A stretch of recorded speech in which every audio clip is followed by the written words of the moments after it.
Egunon jainkoak, ETB-ko ikusentzuleok, egibidean ari den lantaldeak agurtzen zaituzte. Egunotan gosearen aurkako kanpainan dabiltzala eta egoki iruditu zaigu gure aletxoa gehitzea. Behar izanean direnak laguntzea, evangelioaren erdigunean dago. Kristauok lagun urruko leialak izatera deituri gaude. Gosearen datuak begiratzea nahikoa da, arazoaren tamaina ikusteko. COVID-19ko osasun krisiak larriagotu egin du aspaldiko egoera, batez ere hegoaldeko herrialde pobreen artean. 2020 urtearen hasieran, munduan 1.300 milioi pertsonak era askotako pobrezia sakonean bizi ziren. Hoietatik, 94,5% Asiako hegoaldean eta Saharaz azpiko Afrikan. Pandemiaren ondorioz, 500 milioi pertsona gehiago daude orain pobreziaren egoeran.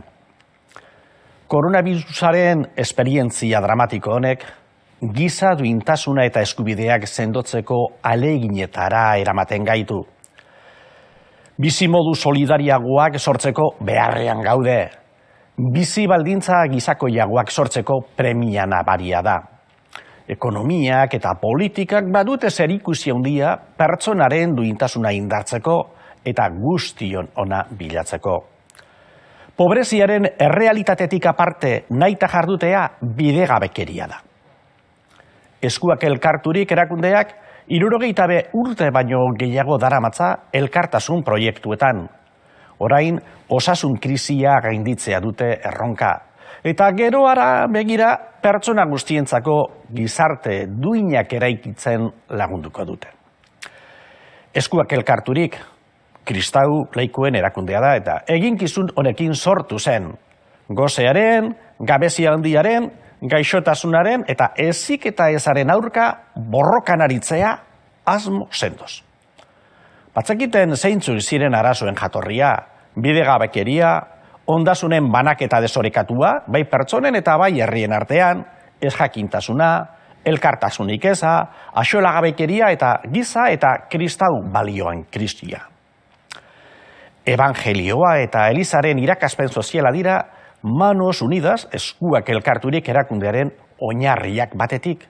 Eta bestetik, gizon eta emakume guztien eta bakoitzaren duintasuna eta funtsesko berdintasuna. Izan ere, pertsona guztiak gai dira beren bizitza duinaren arduradunak izateko eta bere kabuz hobekuntza materiala, morala eta espirituala bultzatzeko. Giza eskubideak dira ekintza guzti hauen ardatza. Mundu zabaleko gizaki errukarrien eskubideak eta duintasuna ezin dute burutik kendu norberaren giza duintasuna ez galtzekotan. Proiektu bakoitzari ematen zaion laguntza, hasiera bat besterik ez da. Berehala, etengabeko ekarlanari heltzen baitzaio, arazoa benetan konpontzeko. Azken 2 urte zail hauetan, ziurgabetasunak gure lana baldintzatu du. Baina bazkide eta adizkideen laguntza eskuzabalarekin, gure lana munduko txokorik pobrenetara iritsi da. Eta goseari aurre egiteko mezu ere, garbi entzun da bazterretan. Gure garapen proiektuek 100.000 pertsonaren bizitza hobetzen lagundu dute. Hoien artean, 2. urtez eskolak itxita dituzten ume eta gaztetxoena. Eta hor dira, bizitza hobe baten bila familiatik eta herritik urrutira joan direnak. Eta hondamendi naturale jotakoak, behin eta berriz beren bizitza zerotik hasi behar dutenak. Eta ez ditugu ahaztuko gerra amaigabeen eta gatazka krudelen biktimak. Maiz, nazioarteko komunitatearen begiak itxita egon arren. Eta jarraitu dugu emakumeei laguntzen, gizartea benetako zutabeak izan da ere, askotan bazterturik daudelako. Gogoan izan ditugu baldintza negakarrietan eta inguru arriskutsuetan lan egiten duten langileak, baita langabetuen gizatalde itzelak. Ia lurri gabeko nekazarien komunitateak, herri indigenak eta inolako defentsa instituzionalik gabe daudenak ere, gure proiektuen partaide izan dira. mundu bigabe honetan bizi ahal izateko besteen laguntza beharrezko dutelako. San Agustinen esaldi batek pentsakor utzi gintuen. Goze denari ogia ematen zaio, baina hobe litzateke inor goze ez balitz.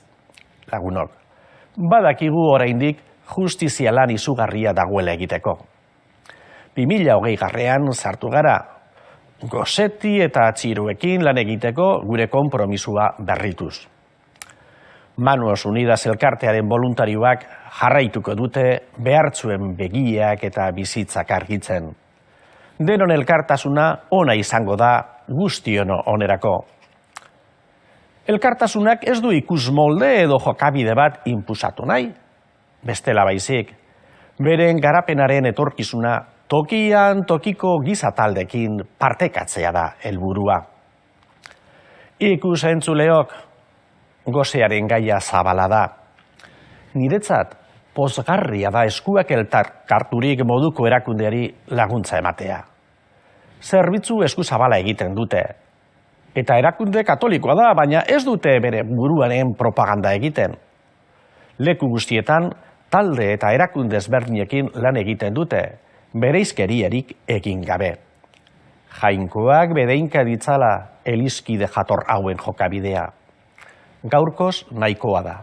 Datorren igandera arte, ondo izan. Agur.